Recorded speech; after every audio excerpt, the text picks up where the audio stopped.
नमस्कार, सोनीज किचन या व्लॉगमध्ये पुन्हा एकदा तुमचं स्वागत आहे। तर आंब्याचा सीझन चालू आहे आणि आंबा खायला कोणाला आवडत नाही। सगळ्यांनाच आंबा खायला आवडतो, पण हा आंब्याचा सीझन फक्त 2च महिन्यासाठी असतो आणि वर्षभर आपण आंबा कसा टिकवून ठेवायचा हेच आपण आज बघणार आहोत। तर आंब्याचा आस्वाद वर्षभर कसा घ्यायचा त्याची आज मी तुम्हाला रेसिपी शेअर करणार आहे। तर व्हिडिओ स्किप न करता शेवटपर्यंत नक्की बघा आणि अजूनही तुम्ही माझ्या चॅनलला सबस्क्राईब केले नसेल तर लाईक शेअर सबस्क्राईब करा। आणि इथं मी काही टिप्स सांगितलेले आहेत की जी आंबा पोळी आहे तुमची ती अजिबात काळवणार नाही किंवा मऊ लुसलुशीत होईल। तर चला आता वेळ न घालवता आपण आजच्या रेसिपीला सुरुवात करूया। आंबा पोळी बनवण्यासाठी आपल्याला आंबा कुठला पण चालेल, फक्त पिकलेला घ्या आणि जास्त असा रसदार घ्या, म्हणजे आपली आंबा पोळी आहे ती भरपूर अशी होईल, छान अशी होईल। तर इथं मी 5 एवढे आंबे असे घेतलेले आहेत। तर मीडियम साईजचे आंबे आहेत आणि चांगले असे बघूनच घ्यायचे आहेत। इथं आता मी पाण्यामध्ये स्वच्छ धुवून आंबे घेतलेले आहेत। आता इथं आपण कट करून घेऊया किंवा त्याचा गर आहे तो काढून घेऊया। तर सगळ्यात पहिले इथं मी आमरसाचा कसा काढायचा तो सांगितलेला आहे। अजूनही तुम्ही बघितला नसेल व्हिडिओ तर नक्की चॅनलवरती जाऊन बघा। त्याच पद्धतीने आता आंब्याचा सगळा गर आहे तो मी काढून घेणार आहे। तर चला सगळ्यात पहिले आपले हे आंबे आहेत ना सगळे आता मी कट करून घेते। अशा प्रकारे इथं मी सगळे आंबे आता कट करून घेतलेले आहेत। आता इथं आपण मी जी ट्रिक सांगितली होती ना आमरस कसा काढायची त्या पद्धतीने आपण ह्याचा सगळा गर आहे तो काढून घेऊया। तर इथं मी एक असं भांडं घेतलेलं आहे आणि त्याच्यावर आपली पुरणाची चाळण ठेवलेली आहे आणि त्याच्यामध्ये आपल्याला हे जे आपण कट करून घेतलेले ज्या फोड्या आहेत ना त्या अशा चोळून घ्यायच्या आहेत, जेणेकरून छान असा स्मूथ आपल्याला आमरस आहे तो मिळतो आणि जास्त पण मेहनत लागत नाही किंवा जास्त पण असा भांडे पण खरकटे होत नाहीत आणि आपला आमरस आहे तो छान असा स्मूथ मिळतो आणि काळा पण पडत नाही। ही एक टिप महत्त्वाची आहे की आपल्या आंबा पोळी आहे ती वर्षभर टिकवण्यासाठी आंबा काळी पडू नये, त्याच्यामुळे मिक्सरमध्ये न फिरवता अशा प्रकारे सगळा आता मी गर आहे तो काढून घेत आहे। इथं मी सगळा आंब्याचा गर आहे तशा प्रकारे काढून घेतलेला आहे। तर बघू शकता स्मूथ असं मिळालेलं आहे, अजिबात त्याच्यात गाठी वगैरे काही राहिलेले नाहीत। आपण चाळणीच्या साहाय्याने अशा प्रकारे चाळून घेतल्यामुळे मस्त असा आपल्याला जो आमरस आहे तो मिळालेला आहे। आता इथं आपल्याला काय करायचं आहे, जो आमरस आहे तो शिजवून घ्यायचा आहे। तर ह्याच्यात पाणी वगैरे काही घालायचं नाही, अजिबात पाण्याचा अंशसुद्धा त्यात गेला नाही पाहिजे, तरीच आपली आंबा पोळी आहे ती छान अशी वर्षभर टिकेल। आता इथं मी अशी एक स्टीलची कढई घेतलेली आहे, स्टीलची किंवा नॉनस्टिकचीच घ्या, जर्मल किंवा पितळेची घेऊ नका, त्याने काय होतं की आमरस आहे तो काळा पडेल। आता हा जो आमरस मी काढून घेतलेला होता ना तो सगळा संपूर्ण आता कढईमध्ये घालून घ्यायचा आहे आणि गॅसची फ्लेम आपल्याला कमीच ठेवायची आहे। कमी फ्लेमवरच आपल्याला आमरस आहे तो शिजवून घ्यायचा आहे। जर का तुमच्याकडे ओनाची सोय असेल ना तर तुम्ही आमरस आहे तो नाही शिजवलं तर चालेल, डायरेक्टली मिक्सरमध्ये फिरवून डायरेक्टली तुम्ही असं ताटामध्ये टाकून वाळवूसुद्धा शकता, पण असं केल्यामुळे आपली टेस्ट पण छान लागते आंबा पोळीची आणि वर्षभर टिकण्यास मदतसुद्धा होते, त्याच्यामुळे शिजवणं गरजेचं आहे। आता इथं जो आमरस आहे तो मी असे 5-10 मिनटासाठी शिजवून घेते। 5 ते 10 मिनटं झालेले आहेत आणि आमरस मस्त असा शिजलेला आहे। तर बघू शकता हलकासा त्याला दाटसरपणा आलेला आहे। तर अशा प्रकारेच आपल्याला इथपर्यंत शिजवून घ्यायचं आहे आणि पुढे अजून काय करायचं आहे ते तर मी व्हिडिओमध्ये नक्की सांगेनच। आता हे तर आपल्याला तूप आहे ते घालायचं आहे, याच्यात जास्त पण घालू नका, फक्त 1 चमचा घाला, हलकीशी त्याला पोळीला चकाक येण्यासाठी फक्त आपल्याला तूप घालायचं आहे। आता हे तूप घातल्यावर छान असं आपल्याला नंतर मिक्स करून घ्यायचं आहे आणि मस्त असा हे आमरस आहे तो शिजवून घ्यायचा आहे। तर जास्त वेळ नाही लागत शिजवायला, अगदी कमी वेळात आपले आंबा पोळी ना तर तयार होते। आता इथं ह्या स्टेजला तूप घातल्याच्या नंतर आपल्याला ह्याच्यात साखर घालायची आहे। तर आंबा तुमचा किती गोड आहे किंवा किती आंबट आहे त्याच्यानुसार तुम्ही साखरेचे प्रमाण कमी जास्त करू शकता। साखर आवडत नसेल तर तुम्ही इथं गूळसुद्धा घालू शकता, पण गूळ घातल्यामुळे पाहिजे तसे आंबा पोळीला चव येत नाही, त्याच्यामुळे शक्य असेल तर साखरच घाला। तर इथं मी एक छोटी वाटी साखर घेतलेली आहे, तर तेवढी मी घालून घेते। तर इथं मी साखरेचे प्रमाण तुम्हाला आवडेल तेवढे तुम्ही घालू शकता। आता ही जी साखर आहे ती छान अशी आपल्याला आमरसमध्ये मिक्स करायची आहे आणि साखर घातल्यावर परत आपले मिश्रण आहे ते पातळ होतं, त्याच्यामुळे परत आपल्याला जे मिश्रण आहे 5 ते 6 मिनटासाठी शिजवून घ्यायचं आहे। तर ही आंबा पोळी तयार होण्यासाठी आपल्याला जवळजवळ अर्धा तास लागतो, पण मंद आचेवरच ही प्रोसेस करायची आहे। तर बघू शकता त्याची कन्सिस्टन्सी बघू शकता हलकीशी पातळ झालेली आहे। तर चला असंच आमरस आहे तो आपल्याला अजून शिजवून घ्यायचा आहे। इथं जवळजवळ 20 मिनटं झालेले आहेत, जसं आपण आमरस शिजवायला ठेवल्या होता ना तेव्हापासून आता इथं बरोबर 20 मिनटं झालेले आहेत आणि आता त्याची कन्सिस्टन्सी बघू शकता हलकीशी दाटसर झालेली आहे। जास्त पण आपल्याला दाटसर करायचं नाही किंवा जास्त पण एक असं शिजवून घ्यायचा नाही, त्याचा कलर बदलेपर्यंत शिजवायचं नाही। तर इथं बघू शकता मी एका वाटीमध्ये थोडीशी एवढी साखर ठेवलेली आहे, म्हणजेच मला पाऊण वाटी एवढी साखर लागलेली आहे बरोबर एवढ्या आंब्यासाठी। तर एवढी साखर पुरेशी आहे. गोडीला तुमच्यानुसार तुम्ही कमी जास्त करू शकता.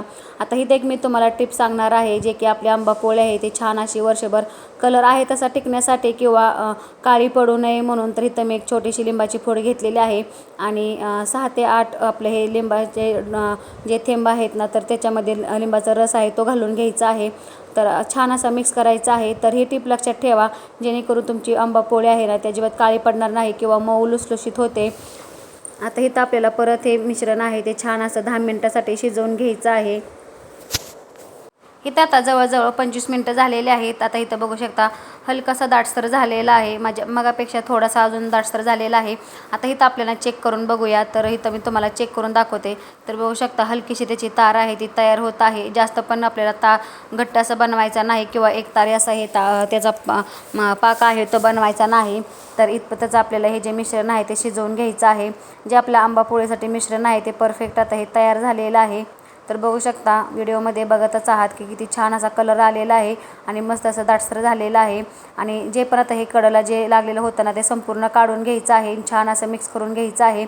आणि एक लक्ष ठेवायचं आहे की आंबा पोळी करताना किंवा हे जे मिश्रण आपण शिजवून घेताना कमी गॅसवर शिजवायचं आहे आणि सतत असं ढवळत राहायचं आहे. जेणेकरून काय होतं की जे वरती साई येते ना, तर ती जमा होत नाही. असं केल्यामुळे आणि साई जमा झाली की काय होतं, नंतर गाठी होत्यात. त्याच्यामुळे सतत आपल्याला हे जे मिश्रण आहे ते असं हलवून घ्यायचं आहे. स्मूथ असं आपल्याला हे जे बॅटर आहे ते लागणार असतं आंबा पोळीसाठी. तर चला आता आपले हे मिश्रण आहे ते आंबा पोळीसाठी तयार झालेलं आहे. आता ह्या स्टेजला इथं मी गॅस बंद करून घेते आणि हे मिश्रण आहे ते खाली उतरून घेते. आता हे मिश्रण आपल्याला एका 2 ताटामध्ये सेट करायचं आहे. तर इथं मी 2 ताटं घेतलेले आहेत. आता तुम्हाला किती तुमचं मिश्रण आहे किंवा तुम्ही किती आंबे घेतले होते ना, तर त्याच्यानुसार तुम्ही जाड पातळ पोळी कशी करायची आहे त्याच्यानुसार तुम्ही ताटंसुद्धा घेऊ शकता. तर इथं मी थोडीशी अशी जाडच करणार आहे, जास्त पण पातळ करू नका. तर इथं मी 2 ताटं घेतलेले आहेत. आता ताटाला आपल्याला तूप लावून घ्यायचं आहे, जेणेकरून आपली जी आंबा पोळी आहे ना पटकन अशी ताटामधून निघते. त्याच्यामुळेच तूप लावायचं आहे. तर ही प्रोसेस एक लक्षात ठेवायची आहे. आणि जास्त पण पातळ करू नका आंबा पोळी, नाहीतर काय होतं की निघत नाही, तशी चिटकून बसते ताटाला. जरा थोडीशी जाडसर ठेवली ना म्हणजे खायला पण अशी छान अशी लागते.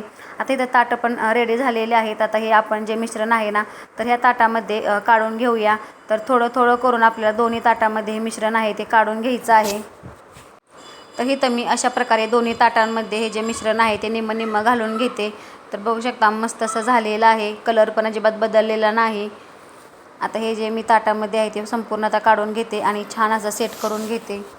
तर अशा प्रकारे आता ताटामध्ये मी टाकून घेतल्यावर अशा प्रकारे आता ताटामध्ये असं गोल गोल फिरवायचं आहे, जेणेकरून जे मिश्रण आहे ते चार बाजूने एकसारखं होईल आणि आपली आंबा पोळी ती छान अशी प्लेन होईल, कुठे जाड किंवा कुठे पातळ होणार नाही. ताटामध्ये टाकून घेतल्यावर आपल्याला इथं उन्हामध्ये 2 दिवस ठेवायचं आहे. तुमच्याकडे ऊन नसेल तर तुम्ही सावलीत पंख्याखाली सुद्धा ठेवू शकता, पण पंख्याखाली ठेवल्यामुळे 4 दिवस लागतात. पण छान असे आपल्याला हे आंबा पोळे ते सुकवून घ्यायचे आहे. तर आता इथं मी घरामध्येच 3 दिवस हे आंबा पोळे ते सुकवून घेते. तर इथं बघू शकता अशा प्रकारे इथं मी ही जी आंबा पोळी आहे ना तसे सुकवण्यासाठी ठेवलेले आहे. तर अशीच आपल्याला आता 3 दिवसासाठी ही आंबा पोळी सुकवून घ्यायची आहे. इथं जवळजवळ 3 दिवस झालेले आहेत आणि आपली आंबा पोळी ते छान अशी सुकलेली आहे. तर बघू शकता त्याचा कलर आहे तसा राहिलेला आहे, अजिबात बदललेला नाही. तर इथं मी घरातच ही पंख्याखाली आंबा पोळी ते सुकवून घेतलेली होती. आता इथं आपण आंबा पोळी आहे ते काढून घेऊया. तर सगळ्यात पहिले काय करावं लागतं माहिती आहे का, चाकूच्या साह्याने ज्या कडा असतात ना ते सोडवावं लागतात. म्हणजे काय होतं की पटकन अशा आपल्या आंबा पोळी ते निघते. तर बघू शकता अशा प्रकारे आता मी जे कडा आहेत ना तर ते अशा चाकूच्या साह्याने आधी सोडवून घेते. तर इथं बघू शकता ताटामध्ये असं मी सोडवून घेतल्यावर अलगद अशी आपली आंबा पोळी इथं निघत आहे. तर बघू शकता खूप छान अशी झालेली आहे, जास्त पण पातळ झालेली नाही किंवा जास्त पण जाड झालेली नाही, मस्त अशी निघत आहे. तुम्ही तर व्हिडिओमध्ये बघतच आहात किती छान अशी निघत आहे. आणि छान अशी आपली आंबा पोळी सुकल्यामुळे पण पटकन अशी निघत आहे. सुकवणं पण महत्त्वाचं आहे, सुकली तरच आपली आंबा पोळी व्यवस्थित अशी सेट होते. तर बघू शकता मस्त अशी झालेली आहे, अजिबात तुटलेली नाही किंवा कुठं चिरलेली पण नाही, कलर पण अप्रतिम आलेला आहे. तर चला आता मी ज्या दुसऱ्या ताटातले पण अशाच प्रकारे जी आंबा पोळी आहे ना तर ती काढून घेते. इथं आपली ही दुसऱ्या ताटातली पण आंबा पोळी आहे ते छान अशी निघत आहे. कडा सोडवून घेतल्यामुळे अलगद अशी ही आंबा पोळी निघते. तर वर्षभरही तुम्ही आंब्याचा अशा प्रकारे आस्वाद घेऊ शकता. जर ह्याच दिवसामध्ये आपल्याला आंबे मिळतात, तर अशा दिवसातच तुम्ही अशा काहीतरी गोष्टी किंवा काहीतरी पदार्थ तुम्ही करून ठेवले ना, तर जे सीझनमध्ये मिळत नाहीत ना, तर त्यावेळेस असे हे तुम्ही फळं आहे ते खाऊ शकता. तर चला बघू शकता, मस्त अशी आपल्या आंबापोळी तर तयार झालेली आहे. आता इथं आपण ही आंबापोळी कट करून घेऊया. आता इथं ही आंबापोळी आहे ते मी काही रोलमध्ये कट करणार आहे आणि काही चौकोनीमध्येच ठेवणार आहे. तर सगळ्यात पहिले आपल्याला अशा प्रकारे चौकोनमध्ये असे कट करून घ्यायचं आहे, जेणेकरून रोल करायला असं सोपं पडेल. तर बघू शकता अशा प्रकारे इथं मी कट करून घेतलेले आहे आणि आता ह्याचा आपण रोल करून घेऊया. तर खूप असं मस्त एकदम अशी खुसखुशीत किंवा अशी एकदम अशी मऊ लुसलुशीत ही आपली आंबापोळी ते तयार झालेली आहे. अजिबात चिवट वगैरे झाले नाही. नाहीतर काय होतं माहिती आहे का, अशी चिवट अशी होते खाताना सुद्धा. तर इथं बघू शकता मस्त असे झालेले आहे, अजिबात चिवट झालेले नाही. तुम्हाला जवळून दाखवते, मस्त आपले आंबापोळे ते तयार झालेले आहे. तर चला मी सगळेच असे आंबापोळे आहेत आता काढून घेते.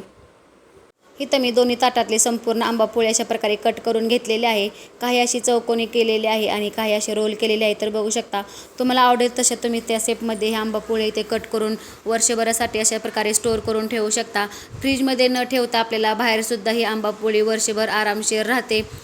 तर बघू शकता मस्त अशी झालेली आहे.